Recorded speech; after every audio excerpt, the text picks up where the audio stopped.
Hey guys, tonight we're going to dive headfirst into a world that, on the surface, might seem romanticized, full of horned helmets and glorious battles, but we're going to peel back those layers, and I promise you, by the end of this, you'll be incredibly thankful for your heated blankets and indoor plumbing. We're stepping into the muddy, often brutal, and utterly exhausting shoes of a Viking woman. Forget the sagas for a moment. We're talking about the gritty, unvarnished reality. And let me tell you, you probably wouldn't have survived a week. So, before you get comfortable, take a moment to like the video and subscribe, but only if you genuinely enjoy what I do here. And as always, I'm curious. Where are you listening from tonight? And what time is it there now? Dim the lights. Maybe turn on a fan for that soft background hum. And let's ease into tonight's journey together. Imagine waking up, not to the gentle hum of your alarm or the scent of freshly brewed coffee, but to the biting chill of a longhouse morning. The air, thick with the lingering scent of wood smoke, damp earth, and the undeniable aroma of unwashed bodies, immediately assaults your senses. You're not nestled in a plush mattress. Instead, your bed is likely a rough platform, shared with siblings, perhaps even livestock seeking warmth from the communal fire pit that dominates the center of the hall. The first light of dawn, a pale gray peeking through the smoke hole in the roof, is your signal. There's no hitting snooze here, no leisurely stretch. Every moment is precious, dictated by the relentless demands of survival. Your bare feet hit the cold, hard-packed earth floor, instantly reminding you of the world outside, a world that doesn't care for comfort or convenience. You pull on layers of homespun wool and linen, practical garments designed for warmth and durability, not fashion. There's no mirror to check your appearance, no elaborate hairstyle to fret over. Your hair is likely braided, practical and out of the way, possibly matted with the dust and grime of daily life. This isn't a world of perfumes and cosmetics. The scent you carry is of the earth, the animals, and the ever-present smoke that permeates everything. The longhouse itself is a living, breathing entity, a microcosm of your entire existence. The central hearth, perpetually smoldering, is the heart of it all. Around it, the family sleeps, eats, and works. There are no private rooms, no quiet corners for solitary reflection. Every sound, every movement, is shared. The gentle snorts of a cow tethered at one end for warmth, the restless stirrings of children, the creak of the wooden structure under the weight of the morning dew. These are the sounds that define your dawn. And as you emerge from your sleeping space, you're already assessing the tasks ahead, your mind whirring with the day's endless to-do list. Your first duty, almost immediately, is to the fire. It's a constant, demanding master. You gather the last of the embers, carefully coaxing them back to life with kindling and more wood. Without fire, there's no warmth, no cooked food, no way to boil water. This isn't just a chore. It's an act of profound importance, connecting you to the very pulse of the household. The smoke stings your eyes, making them water, but you're used to it. Your hands, already calloused from a lifetime of labor, move with practiced efficiency. You learn early that complaining achieves nothing, only delays the inevitable. Breakfast, when it comes, is simple and practical, perhaps some dried meat, bread made from coarsely ground grains, or a bowl of porridge. It's fuel, not a gourmet experience. You eat quickly, often standing, preparing for the demanding hours ahead. There's no dawdling, no lingering over a hot drink.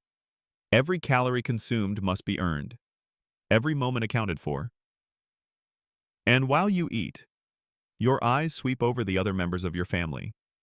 The elderly, the young children, perhaps a grumpy uncle. You silently assess their needs, their health, their readiness for the day. For a Viking woman, the well-being of the entire household rests heavily on your shoulders. Once the initial morning chores are done, the real work begins. And let me tell you, it's relentless. If you live on a farm, which most Viking women did, your day is dominated by the demands of the land and the animals. You're out in the fields, often alongside the men, planting seeds, weeding, and harvesting. The soil is heavy. The sun, or more often, the rain and wind, is unforgiving. Your muscles ache. Your back protests, but you push through it. There's no machinery to ease the burden, just brute strength and the collective effort of your family. You are a crucial part of the agricultural engine that keeps everyone alive. And it's not just the fields. You are responsible for tending to the livestock, the pigs, the chickens, the sheep. You're mucking out stalls, feeding the animals, collecting eggs, and making sure they're healthy. A sick animal can be a catastrophe, representing a significant loss of food and resources. So you become a keen observer, learning the subtle signs of illness, the nuances of animal behavior. This isn't a quaint farm-to-table experience. It's a constant battle against disease, predators, and the unpredictable forces of nature. You learn to be resourceful, practical, and unsentimental when necessary. Then there's the daily grind of domestic chores, which are far more extensive than anything you're used to. Water needs to be fetched, often from a well or stream some distance away. A heavy, repetitive task that builds formidable strength in your arms and shoulders. Firewood must be collected and chopped, a task that never truly ends. Food preparation is an all-day affair, grinding grain, kneading dough, salting and drying meat and fish for preservation, brewing ale. Everything is done by hand, from scratch, with simple tools. There are no refrigerators, no microwaves, no ready-made meals. Your kitchen is the open hearth, your pantry a cold, dark storage pit, one of the most defining aspects of your daily life as a Viking woman, and a fact that historians still debate the precise balance of is the sheer volume of textile production you were expected to undertake. This wasn't a hobby, it was an industry. From shearing the sheep to carding the wool, spinning it into thread, and finally weaving it into cloth. This entire process fell largely on your shoulders. Imagine the sheer monotony, the repetitive strain on your hands and wrists, as you spin thread for hours on end, day after day.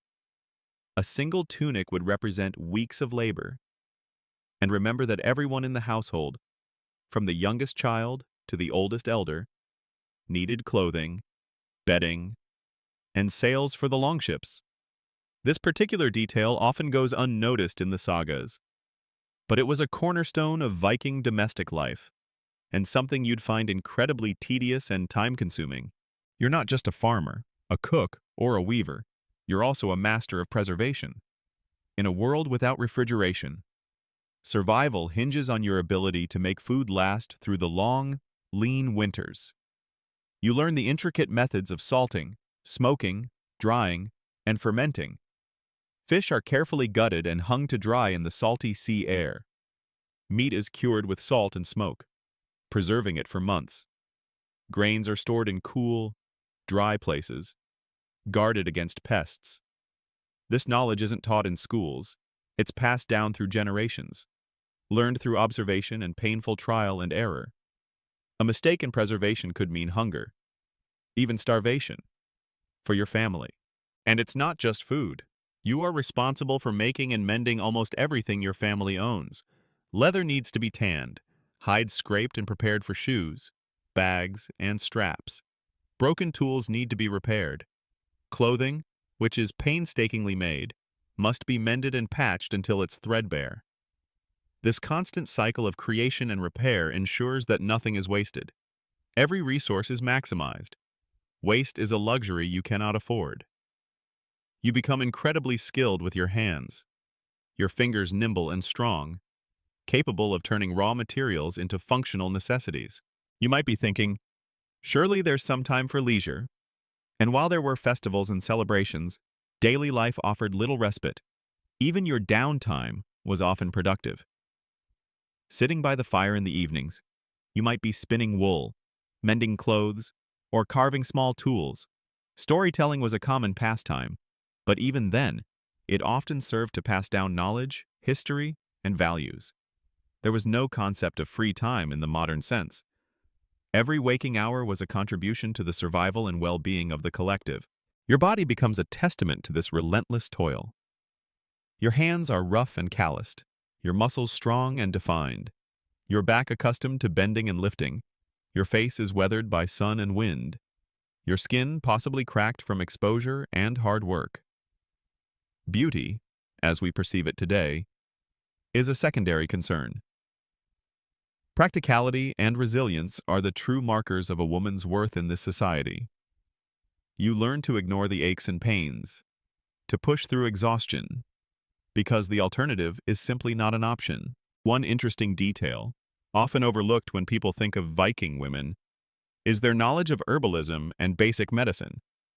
While modern historians still debate the extent of formal medical practice among Viking women, it's clear that women were often the primary caregivers within the family.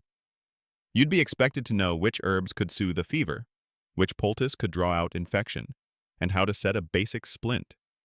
You're the first line of defense against illness and injury, and your practical understanding of the natural world and its remedies is crucial. If a child fell ill, you wouldn't be calling an ambulance. You'd be foraging for plants and concocting remedies based on generations of inherited wisdom. This often involved a complex interplay of practical knowledge and folk remedies, sometimes verging into the realm of superstition, but always with the very real goal of healing.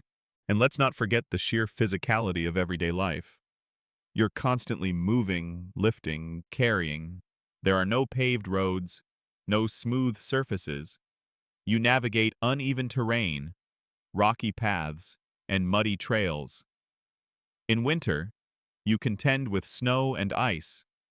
Every journey, no matter how short, is an effort. The concept of a comfortable commute is utterly alien. You are always interacting with the raw, untamed environment around you, and your body adapts to become a powerful, resilient tool for survival. This immersive experience into the daily life of a Viking woman really drives home a stark reality: the constant, unyielding nature of the struggle for existence. There's no escaping the demands of the land, the animals, and the basic necessities of life. Every day is a reaffirmation of your strength, your endurance, and your indispensable role within the family unit. You are not just a passive figure in the shadows of great warriors. You are the silent, steadfast anchor of the entire community. And without your tireless efforts, the very fabric of Viking society would unravel. This is not a life of leisure or personal fulfillment in the modern sense. It is a life of purpose, defined by unwavering contribution and a deep, intuitive understanding of the natural world and its unyielding cycles. The romanticized image of a shield maiden is often what comes to mind.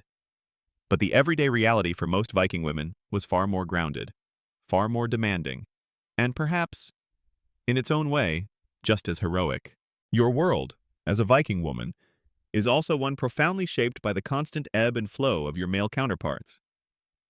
While you are rooted to the hearth and farm, your husband, father, or brothers are often away, sailing the seas, raiding, trading, or exploring.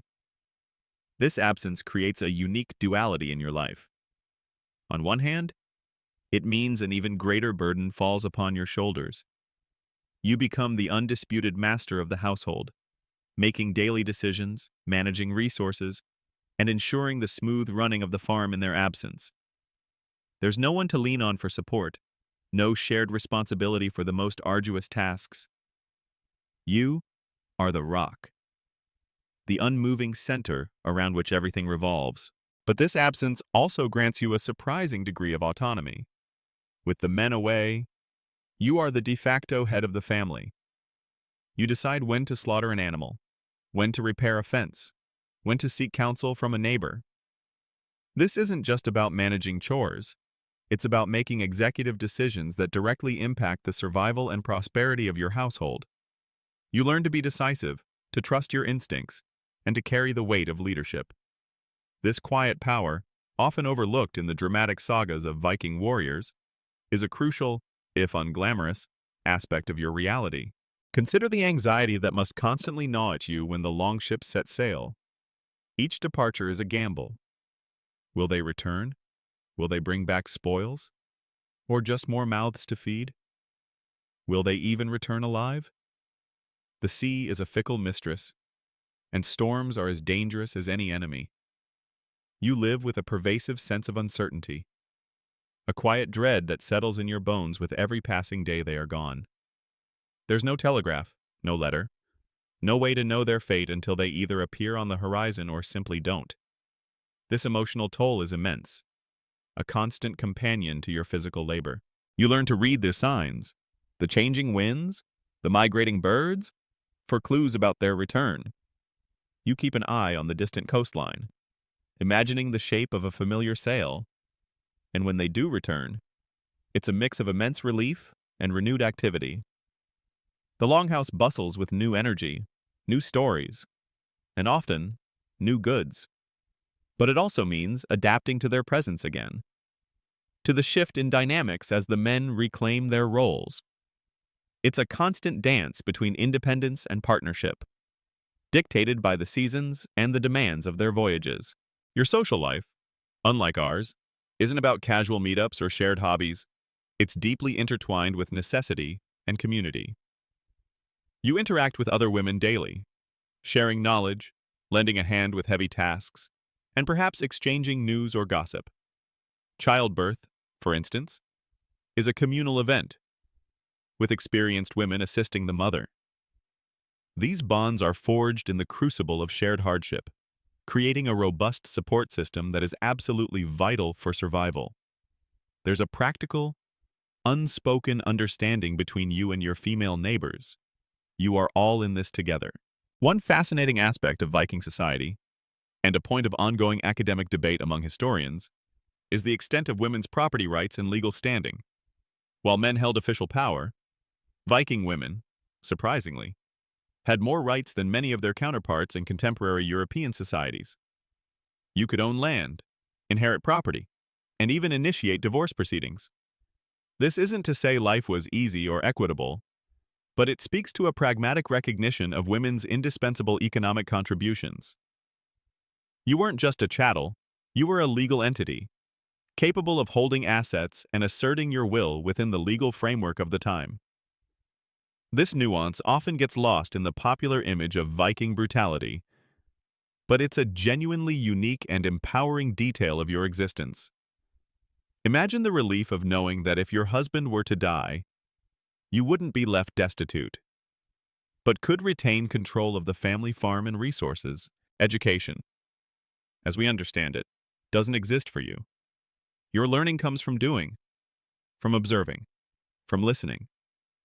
You learn to manage a household by managing a household. You learn about herbs by gathering them. You learn to weave by watching your mother and grandmothers. This is an apprenticeship of life, where every skill is practical and directly contributes to your survival. Storytelling, however, plays a vital role in transmitting knowledge, history, and cultural values. Around the hearth at night, sagas are recited, myths are shared, and the lineage of your family is recounted. You soak in these tales, connecting you to your ancestors and to the broader tapestry of Viking life. And let's talk about those sagas for a moment. While they often focus on the exploits of men, you hear stories of powerful goddesses, of wise vulvas, sidor workers, often translated as priestesses or sorceresses, and even of shield maidens who fought alongside men. These tales offer a glimpse of female agency and power within the mythological framework of your world. While your daily life is far more mundane, these stories provide a sense of identity, a connection to a larger spiritual and cultural narrative. They are the entertainment, the news, and the moral compass of your time, shaping your understanding of the cosmos and your place within it. One of the subtle jokes of this narrative is that you are essentially living in a story that you also help perpetuate. Childbearing is an ever-present reality, and a dangerous one. Multiple pregnancies are common, and childbirth is fraught with peril.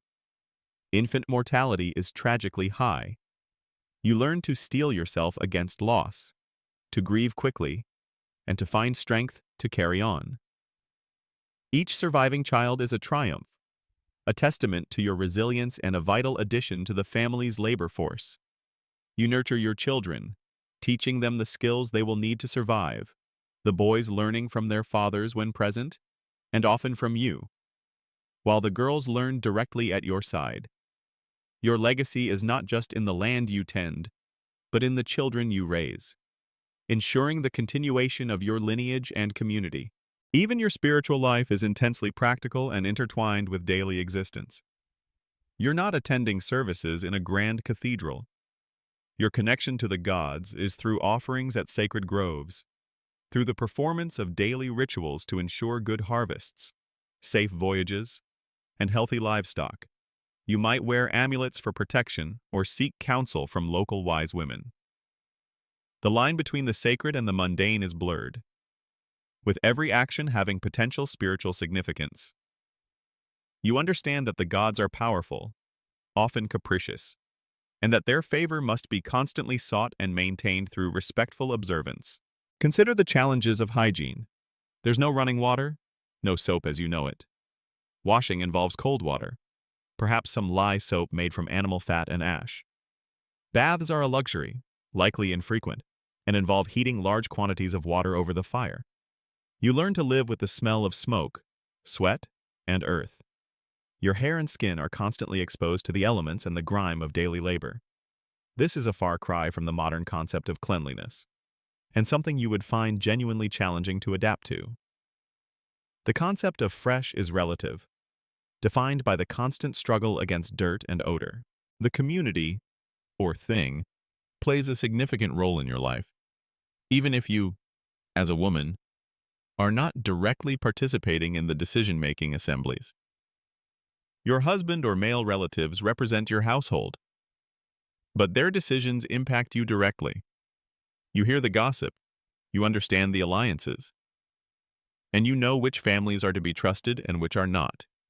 While you might not speak at the thing, your influence can be felt through the counsel you give your husband, the relationships you cultivate with other women, and the overall prosperity of your household, which reflects well on your family's standing. The political landscape, though male-dominated, still touches every aspect of your existence, and you are a keen observer of its shifts. Life is hard, yes, but it is also full of small, hard-won joys. The satisfaction of a successful harvest, the warmth of the fire on a cold night, the laughter of children, the camaraderie of other women. These moments are precious, savored amidst the relentless labor. You find beauty in the wild landscape, in the strength of your hands, in the simple act of providing for your family. This is not a life of existential dread, but one of practical purpose, where every effort has a clear, tangible outcome. Your resilience is not just a necessity, it becomes a source of quiet pride. And that, in itself, is a form of power, a testament to the enduring spirit of a Viking woman. Your hands, scarred and strong, are a testament to a life lived in constant engagement with the raw elements. Imagine running your calloused fingers over the rough weave of a newly finished piece of cloth, feeling the tangible result of weeks, perhaps even months, of meticulous work. This isn't just fabric, it's the warmth that will protect your family from the biting northern winds, the sail that will propel a longship across treacherous seas, or a shroud for someone dearly departed. The loom, a constant fixture in your home, isn't merely a tool, it's an extension of your being. Its rhythmic clack-clack a familiar soundtrack to your days. Weaving is a skill passed down through generations, taught not in a classroom, but through patient observation and countless hours of practice. You started young, perhaps just a child, learning to card the raw wool, untangling the matted fibers, preparing them for the spinning process.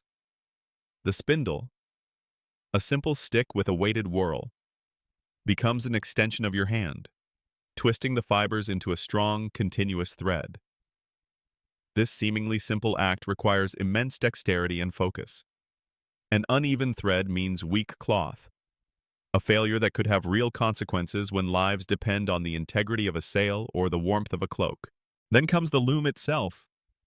You spend countless hours sitting before it, your body aching from the repetitive motions. The warp threads are meticulously strung, each one perfectly tensioned. The weft threads are then skillfully interwoven, creating patterns that might be simple or incredibly complex, depending on your skill and the purpose of the cloth. This isn't just about functionality, it's also about artistry. A well-woven piece, perhaps with subtle patterns or dyed with natural pigments extracted from plants, is a source of pride, a quiet display of your competence and creativity within the confines of your demanding life. Beyond the textiles, you are also the master of the culinary arts, though these arts are dictated by necessity rather than gourmet ambition. You oversee the cooking fire, a temperamental beast that requires constant attention. Meals are often one-pot affairs, stews of root vegetables, dried meat, and whatever fish or game might be available. Bread, baked on hot stones or in a simple oven, is a staple, providing much-needed calories. You learn to make the most of every scrap, to stretch meager provisions, and to transform simple ingredients into nourishing meals. There's no waste in your kitchen. Every bone, every scrap of fat, has a purpose. One particular chore that would likely exhaust and frustrate you is the constant battle against the smoke inside the longhouse. While the central hearth provides warmth and a place to cook, the smoke hole in the roof is often insufficient to vent all the smoke. Your eyes constantly sting, your lungs ache, and the scent of smoke permeates your clothes, your hair, and everything you own. Imagine living in a perpetual campfire, day in and day out. This seemingly minor detail is a significant, constant discomfort, a silent testament to the rudimentary living conditions. And while historians still debate the precise design efficiency of all Viking longhouses, it's clear that indoor air quality was not a priority as it is today. This environmental reality, though rarely highlighted in popular narratives, would be a relentless irritant. You are also the primary brewer. Ale is not just a drink. It's a vital part of the diet, a source of calories and hydration, especially when water sources might be questionable. You understand the intricate process of malting grain, boiling the wort, and fermenting it with wild yeasts. This is a delicate process, susceptible to spoilage, and a bad batch can be a significant loss.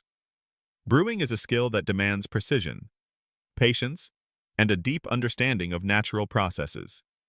You are, in essence, the household's chemist, transforming raw ingredients into a nourishing and sometimes intoxicating beverage.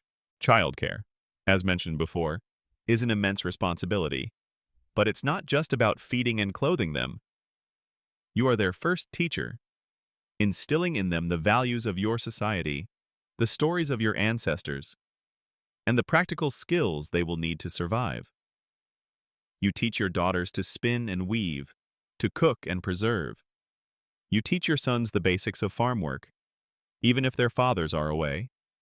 You are the moral compass of the younger generation, shaping their understanding of right and wrong, of honor and community. Your influence on their development is profound and lasting. Consider the winter months. They are not a time for rest, but a time for intense indoor labor. The days are short, the cold is penetrating, and resources are scarcer. This is when the bulk of textile production occurs, when tools are mended, and when dried and preserved foods are consumed. The longhouse, once a hub of activity, becomes even more insulated, a refuge against the harsh elements. The sense of community within its walls intensifies, but so does the potential for friction and cabin fever. You spend countless hours huddled around the fire, the flickering light casting long shadows on the walls, your hands always busy. One of the less glamorous, but absolutely essential, duties is the processing of animal products beyond just meat. When an animal is slaughtered, you are responsible for utilizing every single part. The hide needs to be painstakingly scraped clean, tanned, and prepared for leather goods. The bones might be used for tools or ornaments. Animal fat is rendered down for cooking, for lamps, or for making soap. Blood might be used in cooking. This isn't for the faint of heart, but it is an indispensable part of ensuring nothing goes to waste. You become adept at tasks that would make a modern person recoil, understanding that every part of the animal represents a valuable resource, a piece of your survival. Your daily rhythm is inextricably linked to the cycles of nature.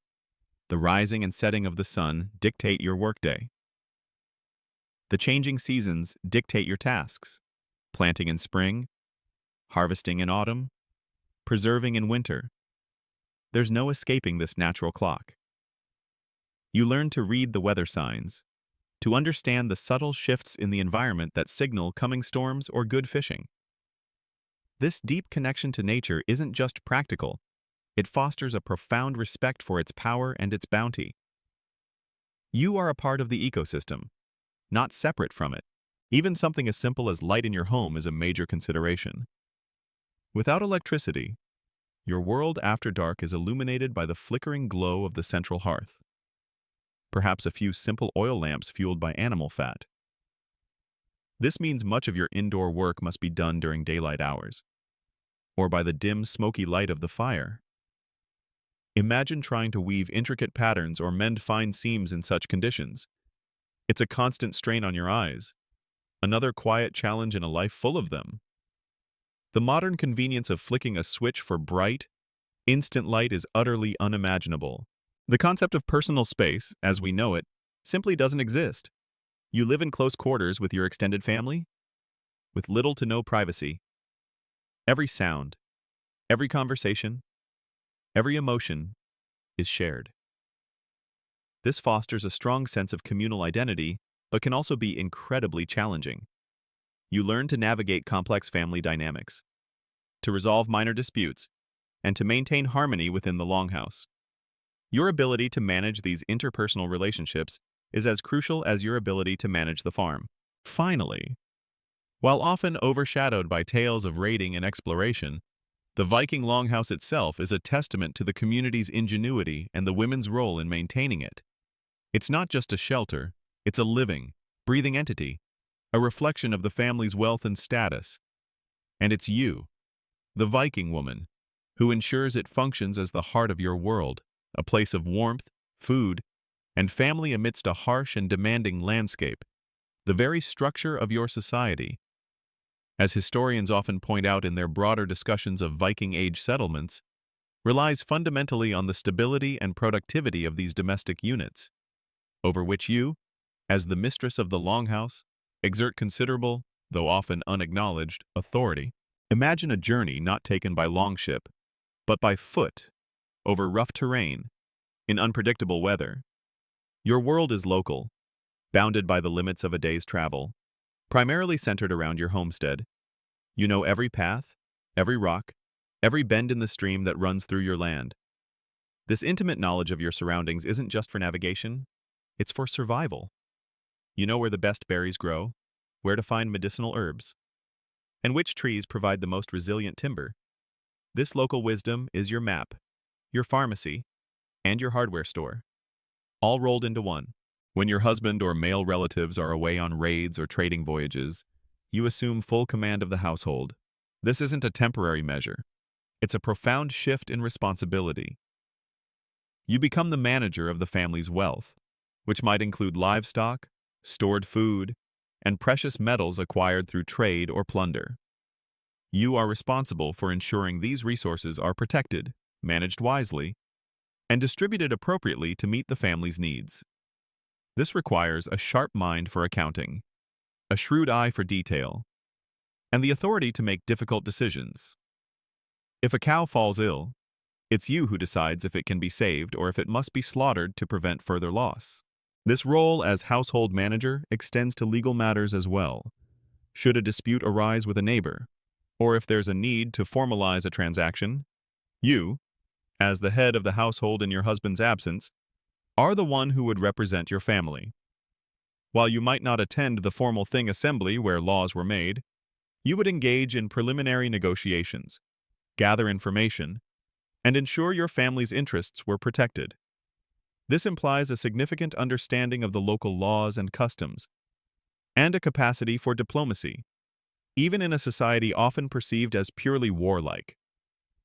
Historians, in their efforts to paint a complete picture of Viking society, often highlight this unexpected legal agency of women, a detail that contrasts sharply with the limited rights of women in many other parts of medieval Europe.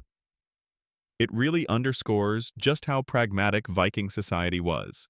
Your daily interactions are largely with other women. These aren't just social calls. They are vital exchanges of information and support. You might trade surplus goods, perhaps some extra wool for a particularly good cut of dried fish. You might share child-rearing advice or assist a neighbor with a particularly heavy chore. These networks of female cooperation are the backbone of the community, ensuring that no family is entirely isolated in times of hardship. You would rely on these bonds implicitly, understanding that your collective well-being depended on mutual aid. This creates a sense of female solidarity that would be a source of strength and comfort in your demanding life. One of the more unique responsibilities, and certainly one that would make you raise an eyebrow, is your role in maintaining the family's honor and reputation. In Viking society, honor was paramount, and insults or perceived slights could lead to serious consequences, even blood feuds. As the mistress of the household, your behavior, your hospitality, and the way you managed your home directly reflected on your family's standing in the community. You would need to be astute, perceptive, and capable of navigating complex social dynamics to ensure your family remained respected and avoided unnecessary conflict. This isn't about being demure. It's about being strategically smart, knowing when to speak and when to stay silent, when to offer hospitality, and when to close your doors. This subtle form of power, often wielded from within the domestic sphere, is a fascinating detail that often goes unremarked upon. Think about the sheer scale of the storage and preservation needed for winter. It's an enormous undertaking.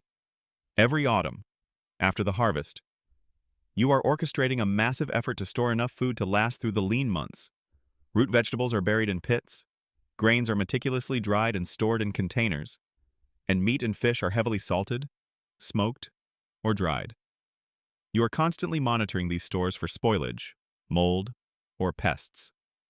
A single rat infestation or a patch of mildew could wipe out a significant portion of your winter provisions, leading to hunger, even starvation. This constant vigilance, this relentless battle against decay, is a silent, ongoing struggle that would consume a significant portion of your mental and physical energy. And then there's the ever-present threat of raids from other groups, or even internal conflicts. While men are away, your home is vulnerable. You are responsible for its defense. However rudimentary, you might have simple barricades, or a few loyal elderly men and boys. But ultimately, you are the one standing between your family and potential danger. This adds another layer of anxiety to your already demanding life. The peace you experience is always fragile, always temporary, and you learn to live with a constant awareness of potential threats lurking beyond the horizon or just over the next hill. Your understanding of the body, and particularly of childbirth, is based on practical experience and inherited wisdom. There are no doctors in the modern sense. When a woman goes into labor, it's the experienced women of the community who gather, offering support, advice, and practical assistance. You witness births, assist in them, and likely experience them yourself multiple times. This shared knowledge and communal support system is absolutely crucial for survival in a time of high maternal and infant mortality rates. It forges incredibly strong bonds between women, born from shared vulnerability and shared triumphs. Even your leisure time, limited as it is communal. You might gather with other women to share stories, to sing songs, or to work on communal projects like preparing a feast for a festival. There are no solitary hobbies in the modern sense. Every activity is woven into the fabric of community life, reinforcing bonds and sharing burdens. These moments of shared laughter and camaraderie are precious. offering brief respites from the relentless demands of survival. One particularly poignant aspect of your life would be the ritual and spiritual practices surrounding death and mourning.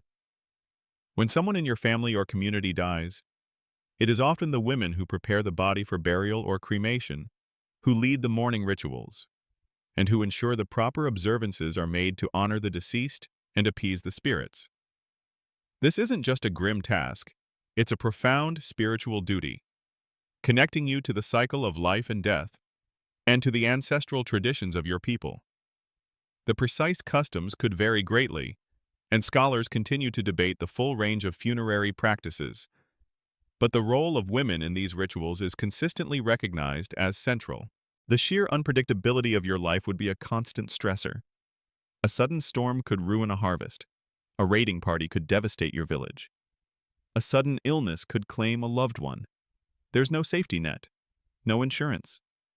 You learn to live with this inherent uncertainty, to adapt quickly to changing circumstances, and to find resilience in the face of adversity. This constant need to react, to problem solve on the fly, would hone your resourcefulness to an incredibly high degree. In essence, your daily existence as a Viking woman is a masterclass in pragmatism and endurance. You are the architect of the household's well-being, the guardian of its resources, and the silent strength that binds the family and community together. The grand narratives of Viking expansion often overlook this crucial domestic foundation. But it is upon your tireless labor and unwavering resilience that the entire edifice of Viking society truly rests. And for that, you would earn respect, not just in your time, but from all who truly understand the depth of your contribution. You are a woman of the North, a land of stark beauty and brutal winters.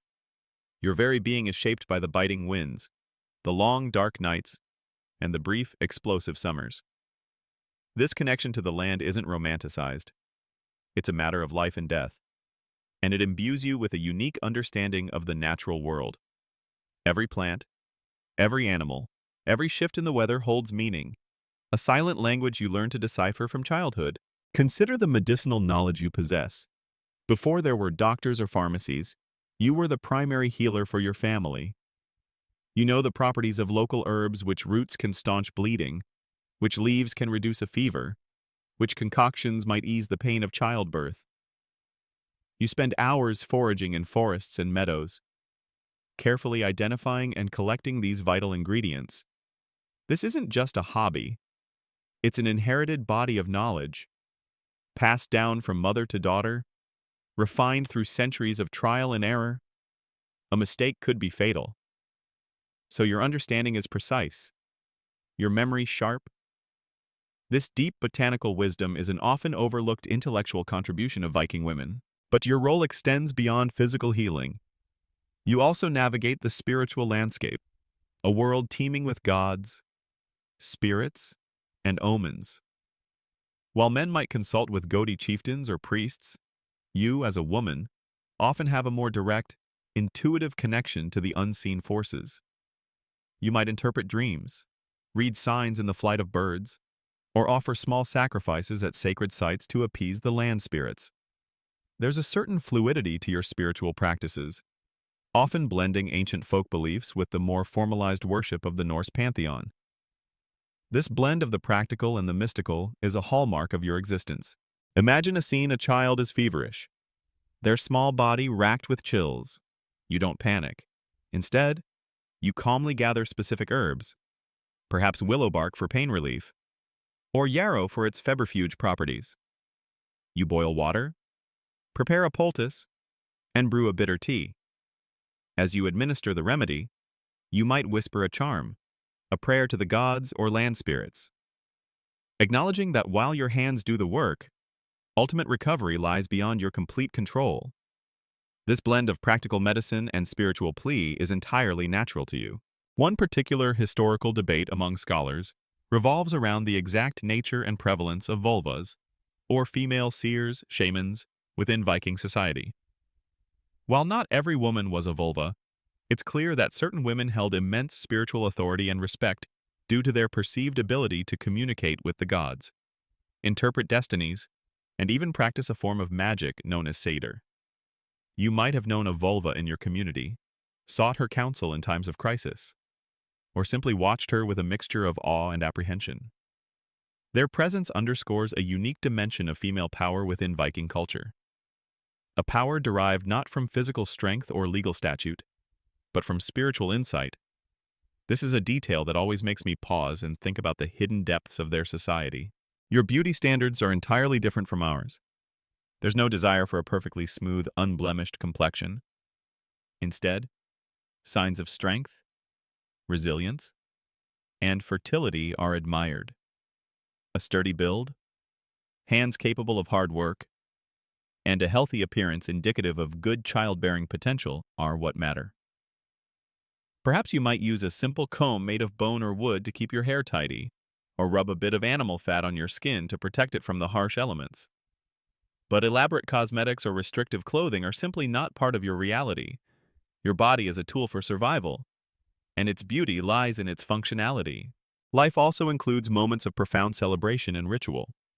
The turning of the seasons, successful harvests, and significant life events like births, marriages, and funerals are marked by feasts and gatherings. These aren't just social events. They are crucial communal rituals that reinforce social bonds, honor the gods, and provide much-needed respite from the endless toil. You play a central role in preparing these feasts, brewing vast quantities of ale, cooking copious amounts of food, and ensuring the longhouse is ready to welcome guests. These are rare opportunities to wear your best homespun clothes, to share stories, and to feel the full strength of your community. Consider the practicalities of a wedding feast. It's not just a party, it's a massive undertaking. You're responsible for ensuring there's enough food and drink for potentially dozens of guests. This means planning months in advance, coordinating with other women, and working tirelessly to prepare and store provisions. The success of the feast reflects directly on your family's honor and generosity. It's a logistical challenge of epic proportions, relying entirely on manual labor and careful timing. Even in your limited free time, which often happens during the long winter nights, your hands are rarely idle. You might be engaged in intricate needlework, repairing and embellishing clothing, or perhaps you're crafting small items for the household, like bone combs, wooden spoons, or simple tools. Storytelling is paramount, and you would participate, sharing ancient myths, recounting family sagas, or listening intently to others. These narratives aren't just entertainment. They are the repositories of your culture, history, and moral lessons, connecting you to generations past and future. Your life is also full of challenges that go beyond physical hardship. The emotional toll of constant loss, of children to disease, of men to the sea or battle, is immense. You develop a remarkable resilience, a stoicism born of necessity. Grief is acknowledged, but it cannot be allowed to incapacitate you. The community rallies around those who suffer, offering practical help and emotional support. But the cycle of life and death is ever present, and you learn to carry your burdens with quiet strength. Finally, think about the concept of time in your world. There are no clocks, no precise schedules.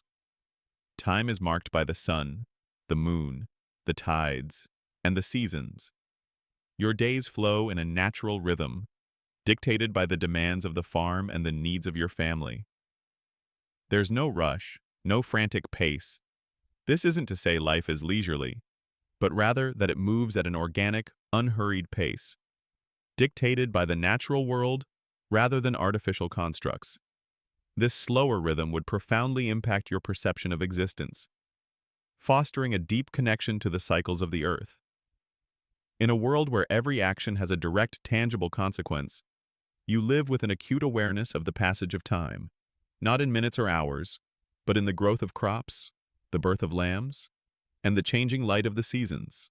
Imagine the wind, a constant, often harsh companion, whipping around your longhouse, tugging at your clothes as you step outside. The air always carries the scent of the nearby sea, a salty tang that reminds you of the adventurous spirit of your people and the perilous journeys your men undertake. This ever-present sea, while providing food and pathways to new lands, is also a constant source of anxiety, a vast, unpredictable force that claims lives without warning. Your understanding of the world extends far beyond your immediate village, even if you never leave it. Through the tales brought back by returning longships, you hear whispers of distant lands, of fertile fields far to the west, of bustling markets in the south where exotic goods are traded, of strange peoples with different customs and gods. These stories, often told around the flickering hearth, broaden your mental horizons, turning the unknown into something tangible, albeit distant. You internalize these narratives, building a mental map of a world far larger than your personal experience. One significant aspect of your daily life, and a recurring point of academic discussion among archaeologists, is the importance of trade and bartering. While your men might bring back silver and foreign goods from their voyages, within the community, much of the economy operates on direct exchange. You might trade a surplus of woven cloth for a neighbor's extra cheese, or a finely crafted bone comb for a quantity of dried fish. You are a shrewd negotiator, knowing the value of your labor and your goods. This direct exchange fosters interdependence within the community, reinforcing social bonds and ensuring that everyone's needs are met through collective effort. This detailed network of localized trade is often overlooked in favor of the more dramatic long-distance ventures, but it formed the bedrock of daily life. Your skills aren't limited to the traditional domestic sphere. While not common, there are instances where women held roles that extended beyond the longhouse. Perhaps you are a vulva, a seeress whose insights are sought by chieftains. Or perhaps you are a skilled craftswoman, known throughout the region for your intricate metalwork, your beautiful pottery, or your ability to tan leather with exceptional quality. While society often channeled women into domestic roles, there was a pragmatic recognition of individual talent and skill, allowing for some fluidity within the social structure. This wasn't a rigid, unyielding patriarchy. Rather, it was a society that recognized the value of every individual's contribution, however it manifested. Consider the children in your care, not just your own, but often the children of extended family members. Large households are common, and childcare is a collective responsibility. You teach them songs and stories, instilling in them the values of courage, honor, and resilience. You show them how to perform the various chores, slowly bringing them into the rhythm of daily work. Play, for children, is often an imitation of adult life, preparing them for the roles they will eventually assume. And it is you who is the primary architect of their early education, shaping their minds and bodies for the demanding life ahead. The very concept of cleanliness is relative. You bathe when you can, perhaps in a nearby stream in summer, or using heated water in a wooden tub indoors during winter. But hygiene is a constant battle against dirt, grime, and the lingering smell of smoke. Your clothes are washed infrequently, probably in cold water, and air-dried. Imagine the rough texture of wool against your skin, never truly soft or entirely clean. This constant, low-level discomfort is simply a part of your reality, not something you complain about but simply endure. Your diet is incredibly seasonal. In spring and summer, fresh vegetables and berries are abundant, supplementing the dried meats and fish. But as winter approaches, your meals become simpler, relying heavily on preserved provisions. Scurvy, a disease caused by vitamin C deficiency, would be a constant threat, and you would instinctively know which preserved foods or fermented drinks might offer some protection. You are a master of making a little go a long way, of transforming basic ingredients into sustenance, and your resourcefulness in the kitchen is a matter of survival. This deep intuitive knowledge of nutrition, even without modern scientific understanding, is remarkable. One of the more subtle pressures you face is the constant need to maintain alliances and good relations with neighboring families. Marriages are often strategic, cementing bonds between clans. You might find yourself in a marriage arranged for political or economic reasons, rather than love. But even within such arrangements, you would strive to find common ground, to build a functional partnership, and to raise your children within a stable environment. Your ability to navigate these complex family politics is crucial for your own well-being and the prosperity of your family. The intricate web of alliances that bind Viking society, as historians are still piecing together, often had women as their linchpin. The threat of violence, while often associated with men, touches your life profoundly. Raids from hostile neighbors, blood feuds, or the very real danger of your men not returning from their voyages are constant anxieties. You live in a world where physical strength and the ability to defend oneself are highly valued. While you might not wield a sword in battle, you understand the necessity of self-defense, and you instill a sense of readiness and resilience in your children. The longhouse, while a home, also serves as a refuge, a fortified space against an often dangerous world. Even small acts of self-expression are imbued with significance. Perhaps you have a finely crafted brooch, passed down through generations, or a beautifully embroidered piece of clothing. These aren't mere decorations. They are statements of status, of identity, and of the enduring skills of your lineage. They connect you to your ancestors and to the broader cultural heritage of your people. These items, often unearthed by archaeologists, provide rare glimpses into the personal lives and aesthetic values of Viking women. Your life is a continuous cycle of creation and recreation. You bring new life into the world. You create sustenance from the earth. You weave cloth from fiber, and you transform raw materials into useful objects. There is a deep, inherent satisfaction in this constant act of making, of ensuring the continuity of life.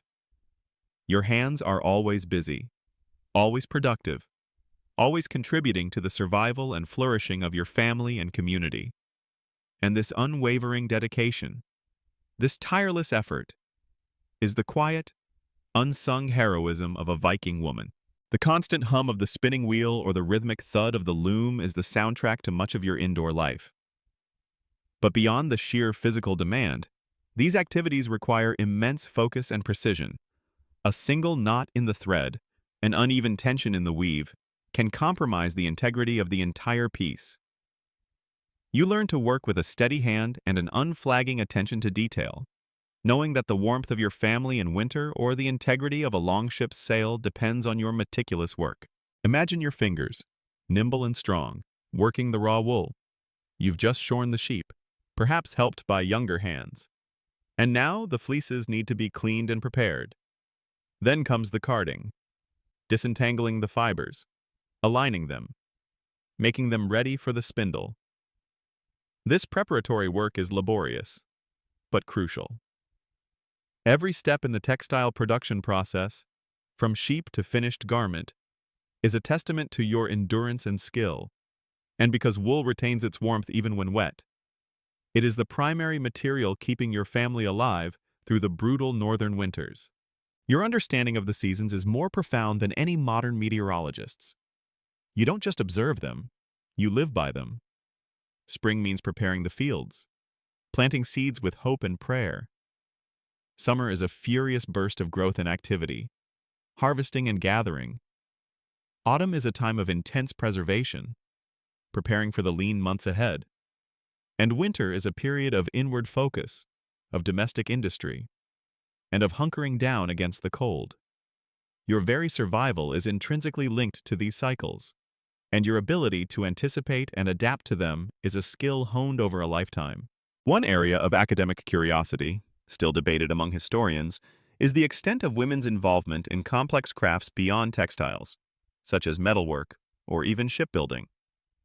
While typically male-dominated, archaeological finds occasionally suggest women may have had roles in these heavier industries, perhaps in specialized tasks or in overseeing parts of the production.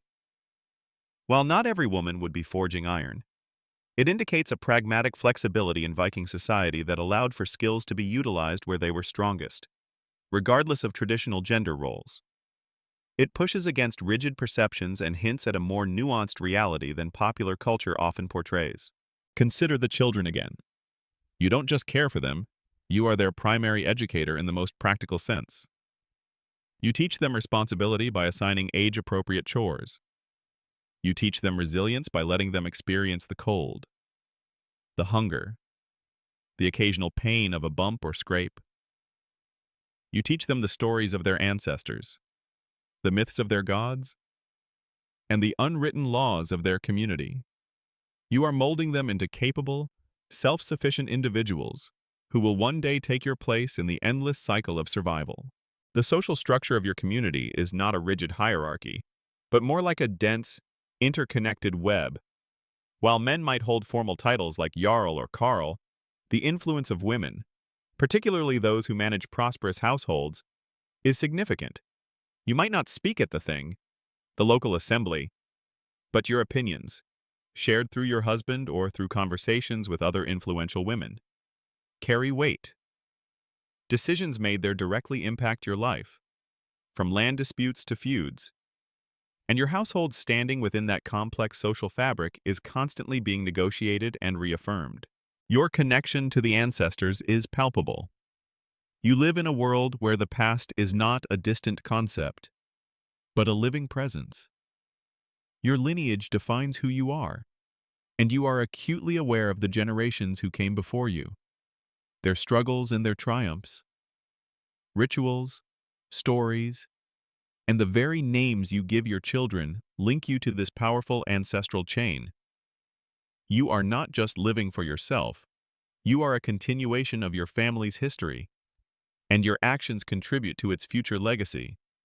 This deep sense of belonging, of being part of something much larger than yourself, is a powerful grounding force in your life. The concept of property for you extends beyond mere possessions. It's the land your family works, the animals they tend, the longhouse they inhabit. This property is vital for your survival, and you are fiercely protective of it. Should a dispute arise over land boundaries or inheritance, you would engage fiercely, using all your wit and influence to defend your family's claims.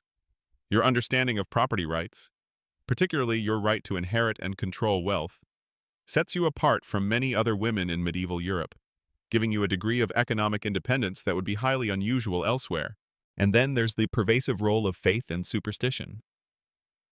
While the Norse gods are grand figures, your daily spiritual life is often far more immediate. You might leave offerings for the landvættir, the spirits of the land, to ensure good harvests and protect your livestock. You might perform small rituals before milking a cow or churning butter, believing that these actions can influence the outcome. This blend of formal religion and ingrained folk belief is deeply interwoven into the fabric of your daily existence, providing a sense of control and comfort in an often unpredictable world. Scholars still debate the precise lines between belief and practicality in this context. But for you, they are one and the same. And the lack of instant communication means that news travels slowly, often by word of mouth from travelers or returning sailors. This creates a reliance on gossip and personal networks for information. You learn to discern truth from rumor, to read between the lines of stories, and to form your own judgments about events unfolding in the wider world. This makes you a keen observer of human nature, a quiet analyst of the social landscape around you. Your physical environment is also a constant challenge. The lack of proper sanitation means that disease is an ever-present threat. Simple infections could turn deadly. The cold, damp conditions inside the longhouse contribute to various ailments. You develop a robust immune system through constant exposure, but you also learn to be incredibly vigilant for signs of sickness in your family. Knowing that prevention, or at least early intervention with your limited remedies, is your best defense. This relentless battle against unseen microscopic enemies is yet another layer of stress in your already demanding life. The very landscape you inhabit, with its rugged coastlines, dense forests, and often unforgiving mountains, shapes not just your daily tasks but your very mindset. You are acutely aware of your place within this grand, untamed natural world. There's no escaping its power, no bending it entirely to your will. Instead, you learn to work with it, to respect its rhythms, and to extract sustenance from its sometimes meager offerings. This constant negotiation with nature for survival imbues you with a quiet strength, a profound connection to the earth beneath your feet. Imagine collecting wild berries or foraging for mushrooms in the forest. You know which plants are edible, which are poisonous, and which offer medicinal benefits. This isn't knowledge gleaned from books. It's passed down through generations, learned by doing and by observing. Your senses are finely tuned. You notice the subtle shift in the light that signals approaching rain, the faint scent on the wind that tells you an animal is near, or the particular quality of the soil that promises a good yield for a certain crop. This deep, almost intuitive, understanding of your environment is a survival mechanism, honed over a lifetime. One area of particular interest for scholars, still a subject of ongoing archaeological investigation, is the extent of women's direct involvement in hunting and fishing. While these were often primarily male activities, there is evidence to suggest that women participated in smaller-scale fishing, trapping, and gathering, especially when men were away. Imagine setting snares for small game or casting nets in a nearby stream. These activities, while less dramatic than a longship voyage, are crucial for supplementing the family's diet and ensuring a consistent food supply. It highlights the versatile and adaptable nature of women's roles within the Viking economy. Your social interactions are governed by a complex web of customs and expectations. When guests arrive, whether they are distant relatives or weary travelers, you are the face of hospitality.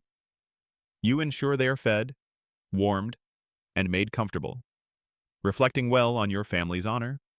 Conversely, you also understand the subtle cues of disrespect or ill intent, and your discernment can sometimes avert conflict or alert your family to potential danger.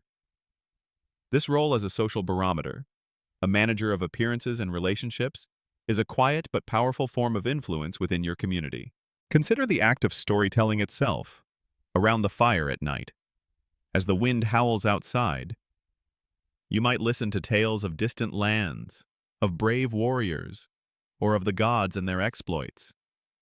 But you also contribute, sharing family histories, recounting local legends, or simply telling a well-spun yarn.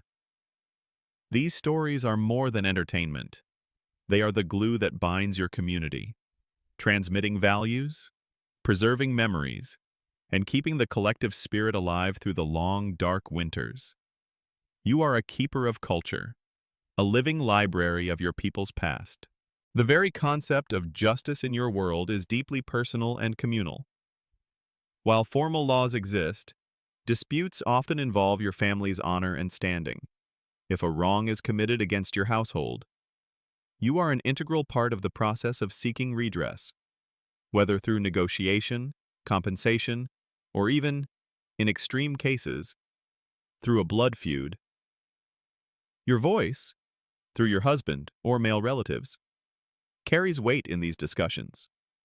The intricate details of feuds and reparations, and the vital role women played in maintaining societal order through these mechanisms, are complex topics still studied by legal historians of the Viking Age. Your relationship with animals is profoundly different from ours. They are not pets. They are vital resources. The cow provides milk and eventually meat. The sheep provide wool and meat. The chickens provide eggs. You know each animal, their individual quirks, their health. You are responsible for their well-being, for ensuring they are fed and protected, because their health directly impacts your family's survival. This creates a deep, practical bond, born of necessity and mutual dependence. Even in moments of great sorrow, such as preparing a body for burial or cremation, your role is central.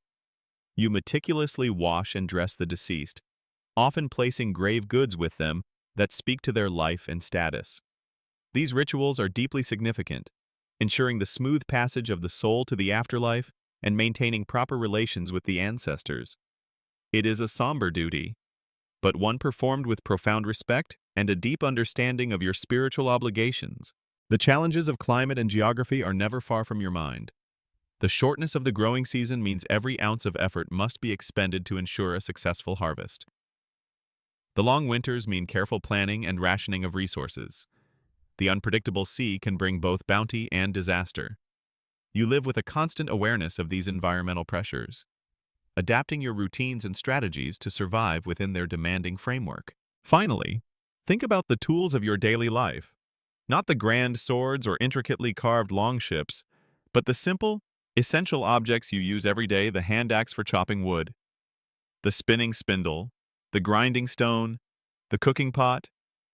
These are extensions of your hands, humble yet indispensable. You care for them. You mend them when they break, and you rely on them utterly. They are the silent partners in your endless toil, a constant reminder of the ingenuity and resourcefulness required to survive in a world without modern conveniences. And in their simplicity, they represent the true essence of a Viking woman's unwavering commitment to life. The air in the longhouse, even now, carries the subtle tang of history, the scent of generations lived within these very walls. You are a product of this enduring lineage, carrying forward the skills and wisdom of your foremothers. Every action you take, from churning butter to weaving a new tunic, connects you to a vast tapestry of women who have performed these same tasks for centuries, ensuring the survival of their families against formidable odds. Imagine the deep satisfaction of seeing your children grow, healthy and strong, knowing that their very existence is a testament to your tireless efforts.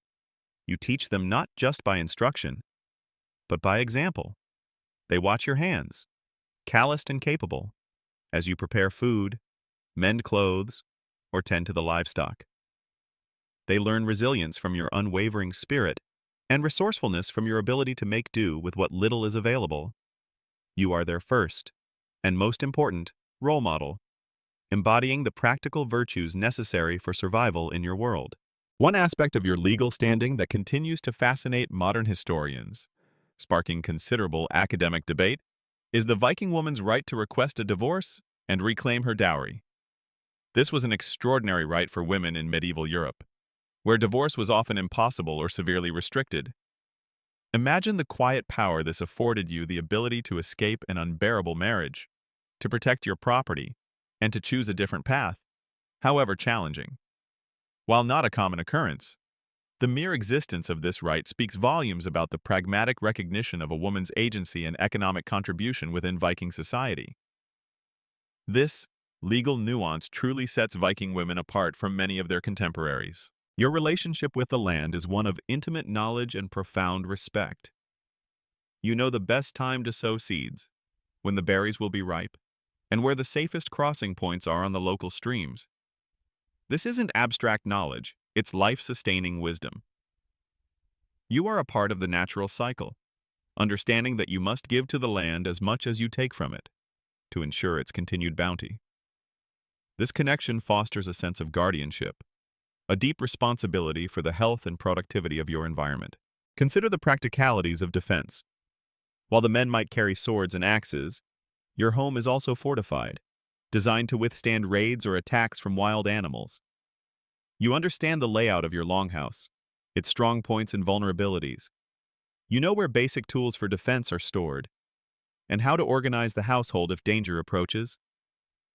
This quiet readiness, born of necessity, is another layer of your resilience. You are not a passive victim. You are an active participant in your family's protection. The passage of time in your world is marked by natural phenomena, the changing phases of the moon, the solstices and equinoxes, the migration of birds. You don't live by clocks, but by the rhythm of the seasons and the demands of the sun's arc across the sky. This organic sense of time connects you deeply to the cycles of the earth, shaping your daily routines and annual plans. There's a timeless quality to your existence, a profound sense of continuity with the natural world. Even in your spiritual life, your agency is evident. While men might preside over public rituals, you, as a woman, are often the one maintaining the household's connection to the divine. You might make daily offerings to house spirits, whose vetir, ensuring their benevolence. You might have a personal amulet, a carved piece of bone or wood, that you believe brings good fortune or protects you from harm. This personal, intimate form of piety is a constant presence in your life, providing comfort and a sense of order in an often chaotic world. The importance of kinship cannot be overstated. Your extended family is your safety net, your workforce, and your social circle. You are deeply enmeshed in a web of relationships, bound by blood and marriage. Feuds between families can be devastating, but strong alliances can bring immense security and prosperity.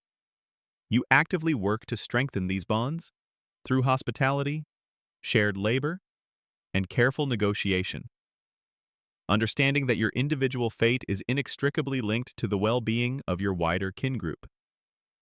Historians universally agree on the centrality of kin groups in Viking society, and women were key figures in weaving and maintaining these crucial social ties. Your diet, while simple, is robust and designed for the demanding physicality of your life. You consume large quantities of protein from meat and fish, and ample calories from grains and fats. While variety might be limited by modern standards, the food you eat is nourishing and sustains you through long days of hard labor. You understand the art of maximizing nutritional value from every available resource, a skill passed down through generations. Finally, think about the legacy you leave, not in grand monuments or written sagas, but in the children you raise, the skills you pass on, the land you cultivate, and the enduring strength of your household. You are a silent architect of Viking society, your contributions fundamental to its very existence, your resilience, your resourcefulness, and your unwavering dedication to family are the true hallmarks of a Viking woman. A legacy that echoes through history, even if often quietly. The wind whispers through the longhouse, a familiar sound that has accompanied your sleep for a lifetime. Your body, accustomed to the hard ground and rough textures, finds what comfort it can in the simple bedding. There are no soft pillows, no plush mattresses, just the hard-won rest that comes from a day of relentless labor. Your dreams are likely filled with the familiar rhythms of your waking life, the lowing of cattle, the crash of waves, the murmur of voices around the hearth. Imagine the sheer physical resilience you've cultivated. Your hands are a map of your life, etched with the stories of every harvest, every woven cloth, every piece of firewood chopped. Your muscles are strong, your back accustomed to bending and lifting heavy loads. You are a testament to the human body's incredible capacity for endurance, pushing through pain and exhaustion as a matter of daily routine. This physical strength isn't about vanity, it's about survival. A quiet, powerful testament to your existence. One particularly fascinating detail, though often challenging for historians to fully ascertain, is the Viking woman's potential spiritual authority within the household, particularly in areas related to protective magic and fertility rituals. While formal religious leadership might have been male-dominated, it's believed that women often held significant roles in ensuring the well-being of the home, the fertility of the land, and the health of the family through various folk practices and domestic rituals. You might have performed small charms to ensure a good churn of butter, or hung protective amulets above the cradle of a newborn. This informal, yet deeply ingrained spiritual power further underscores the multifaceted nature of your influence, a subtle thread woven into the fabric of daily life that often goes unremarked in grand sagas. Your mind, too, is a product of your environment. You are practical, resourceful, and capable of quick thinking in a crisis. You learn to assess situations rapidly, to prioritize needs, and to find creative solutions with limited resources. This isn't a world that rewards hesitation or indecision.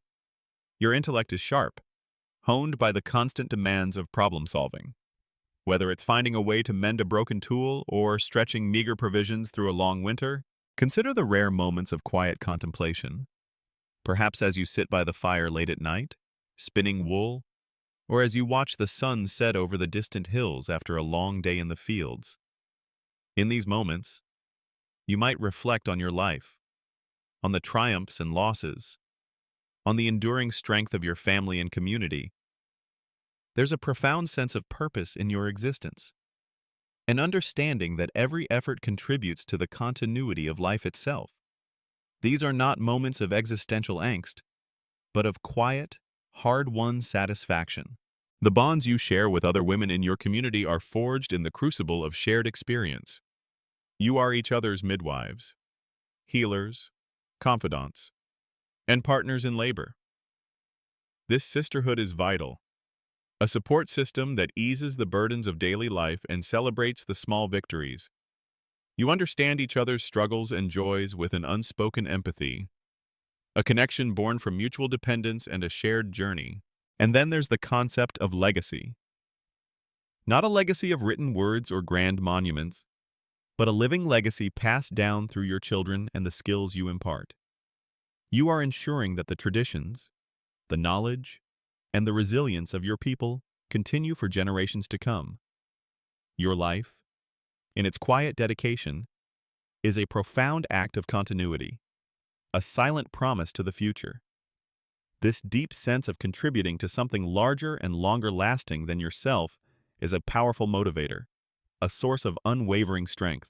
The constant rhythm of the seasons dictates your life, and you flow with it, adapting to its demands. There is a primal beauty in this connection, a profound understanding of the natural world that modern life has largely forgotten. You are intimately aware of the subtle shifts in weather, the cycles of growth and decay, and the relentless march of time, marked not by clocks but by the turning of the earth itself. This intuitive wisdom is your guide, your calendar, and your compass. Finally, as the last embers glow in the hearth and the longhouse settles into the deep silence of the night, you drift toward sleep. Your dreams might be of vast, open seas, of fields heavy with grain, or perhaps simply of the warmth of your family gathered close. You are a Viking woman, a figure of strength, resilience, and unwavering purpose. Your story is not often told in the grand sagas, but it is etched into the very stones of the longhouses, woven into the fabric you spun, and carried in the spirit of the generations who followed. You are the quiet, indispensable heart of a world that demanded everything and gave back little. Yet in your unwavering spirit, you found profound meaning.